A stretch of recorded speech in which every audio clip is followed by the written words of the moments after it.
सीमावर्ती इलाकों के किसानों के लिए बड़ी खुशखबरी। 15 मार्च से सिंचाई के लिए नहरों में पानी बंद कर दिया जाएगा।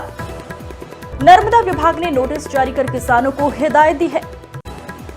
नर्मदा विभाग ने किसानों को गर्मी में बुआई न करने की हिदायत दी है।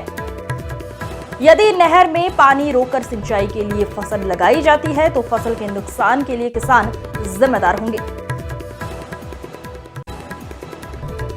सीमा पार सुईगाम भाभर नहर में पानी बंद होने से कांकरेज सहित तालुक के किसान प्रभावित होंगे। केनाल बंद थाय रे नर्मदा पण आ तो अमे तो बधु पेस करीने बैठा। शियाळु सीजन में कोई मळ्युं नहीं, अत्यारे उनाळु आ बधु करवानुं, आमां कोई लेवानुं नहीं। आम तो सरकार कहे अमे तमारी मदद करवानुं 2000 रुपया आला, 2000 रुपया तो कोई थातुं नहीं।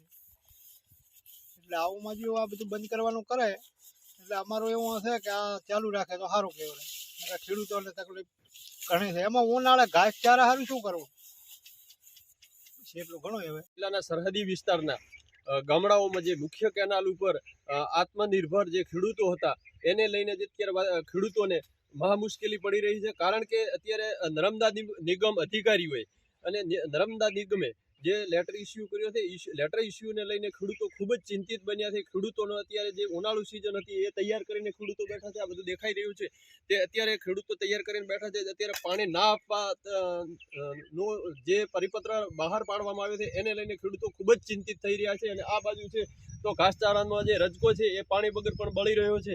એટલે ખેડૂત ઉપર અતિશય મહામારી આવી રહી છે। સરહદી વિસ્તારમાં વાવાઝોડું, કમોસમી વરસાદ અને ચોમાસું સિઝન પણ નિષ્ફળ ગઈ। ઉનાળુ સિઝન પણ અત્યારે કરી શકે તેમ નથી અને રવિ સિઝન પણ ખેડૂતોને નુકસાન ગઈ। એટલે વારે ઘડીએ સરકાર ખેડૂતને આત્મનિર્ભર બનાવવાની જે વાત કરી રહી છે અને હમણે પણ એક કાકા બોલ્યા છે કે જે સરકાર 2000 રૂપિયા આપે છે 2000 એ શું થાય, એક ખાતરની પણ બેગ પણ કે થેલી આવતી નથી।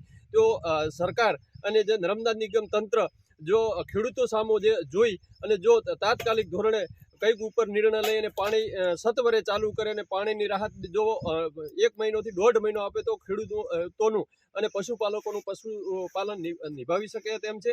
જય હિન્દ, જય માતાજી। થોનાજી રાજપૂત, બનાસકાંઠા।